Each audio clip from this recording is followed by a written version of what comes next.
안녕하세요. 오늘은 죄형법 정주의라 불리는 여러 가지 법률에 근거한 원칙들을 알아보도록 하겠습니다. 먼저 형법과 관련된 죄형법 정주의 5가지와 수사 과정에서의 형사소송법과 관련된 4가지 원칙, 그리고 마지막으로 헌법과 삼권 분립에 기반한 2가지 원칙까지 총 11가지의 원칙을 알아보도록 하겠습니다. 모든 원칙을 알아볼 수는 없지만 주된 내용에 대해서 간단히 알아보겠습니다. 영상의 분량상 3개의 영상으로 나누어 알아보겠습니다.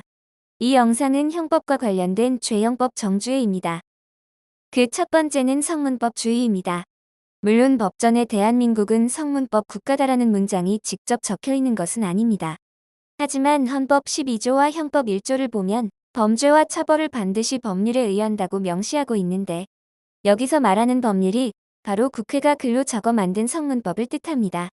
따라서 국가가 함부로 관습법을 끌어와 형벌을 내리는 것은 엄격히 금지됩니다. 한국을 포함한 독일, 프랑스, 일본 등 대부분의 대륙법계 국가에서 성문법 주의를 채택합니다.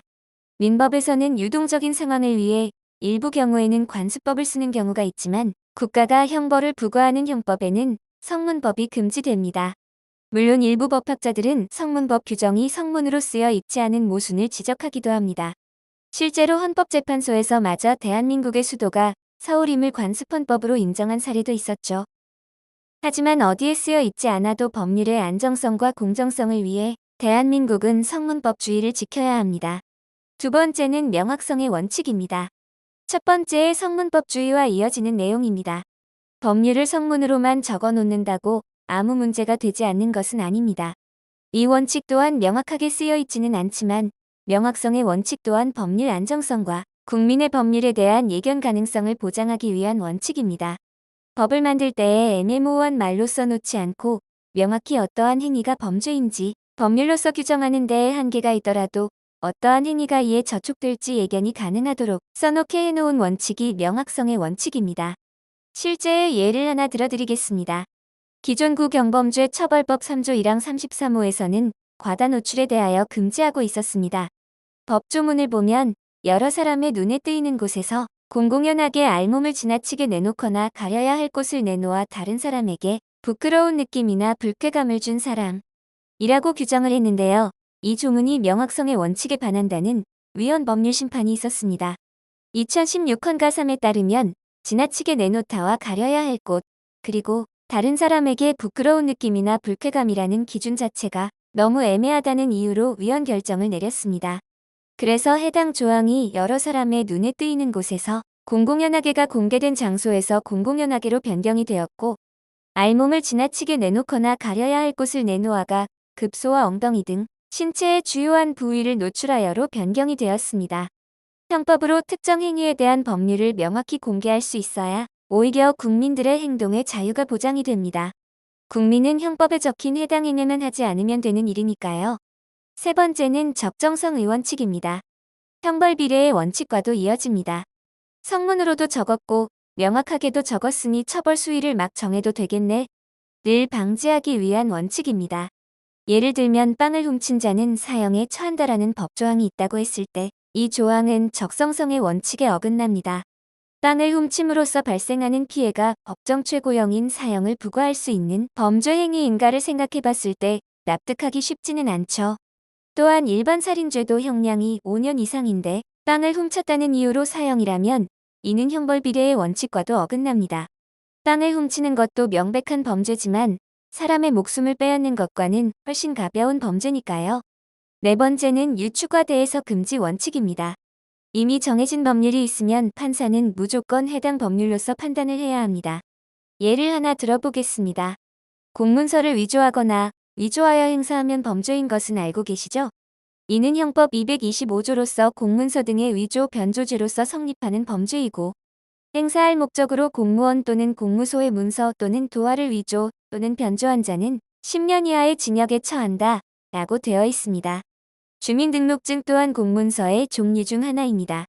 그럼 주민등록증을 위조하고 컴퓨터로 스캔하여 그 컴퓨터 화면에 출력된 위조된 공문서를 상대방에게 이메일 전송하여 행사하게 되면 어떻게 될까요? 당연히 범죄겠죠? 하지만 놀랍게도 대법원에서는 이를 무죄로 판단했습니다. 2007도 7480판결에 따르면 대법원은 여기서 말하는 문서란 문자 또는 이에 대신할 수 있는 가독적 부호로 계속적으로 물체상에 기재된 의사 또는 관념의 표시를 기계적 방법에 의한 복사본이라고 규정했습니다. 즉, 모니터 화면에 비친 위조된 공문서는 단지 전자적으로 실행되는 화면에 나타나는 것에 지나지 않기 때문에 문서라고 볼 수 없다라는 판결을 했습니다. 물론 이 결정이 납득이 안 되시는 분들도 계시겠지만 사실 법학적인 관점으로 보면 이는 문서의 정의에 대해서 과대 해석하지 않고 종이 그 자체의 문서만 판단한 판례입니다. 지나치게 축소하여 해석했다라는 해석도 있지만 유축과대 해석 금지 원칙의 가장 대표적인 판례입니다. 다섯 번째는 불소급표 원칙과 행위시범률 원칙입니다. 이는 헌법 13조 1항과 형법 1조 1항에 규정되어 있습니다. 범죄를 저지를 당시의 법률로 처벌을 받아야 합니다. 쉽게 말하면 어제 민트초코를 먹었는데 갑자기 오늘 민트초코를 먹은 사람을 처벌한다면 법적 안정성이 많이 무너지겠죠? 그래서 내가 한 행위 당시의 법률에 처벌 규정이 없다면 처벌할 수 없습니다. 물론 체포감금죄처럼 해당 범죄의 종료 시점이 어디냐에 따라 계속범으로 분류되는 경우에는 그 행위 종료된 시점을 기준으로 보기도 합니다. 그리고 무조건 불소급표 원칙이 적용되는 것도 아닙니다. 예를 들어 원래는 범죄였지만 범죄가 아니게 된 경우 혹은 형량이 줄어든 경우에는 불소급표 원칙이 적용되지 않고 신법을 따릅니다. 쉽게 말하면 피고인에게 유리하게 변경된 법률은 행위시범률을 따르지 않고 신법을 소급 적용한다고 생각하시면 됩니다. 국민은 국가로부터 행동의 자유를 보장받습니다. 하지만 형법은 그렇지 않죠. 범죄를 저지르면 재판을 받고 감옥에 갑니다. 행동의 자유를 보장하는데 국가가 어떠한 권리로 감옥에 보냄으로써 행동의 자유를 억압할 수 있을까요? 헌법 37조 2항의 단서에서 찾을 수 있습니다. 국민의 자유와 권리는 질서 유지 등을 위하여 필요한 경우에 하나여 법률로서 제한할 수 있다라고 되어 있습니다.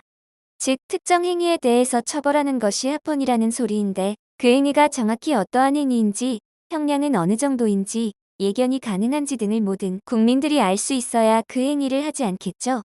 즉, 아무리 나쁜 짓을 했더라도 국가가 맘대로 처벌하는 것이 아니라 명확히 쓰여진 법의 테두리 안에서만 적법하게 처벌하겠다는 약속입니다.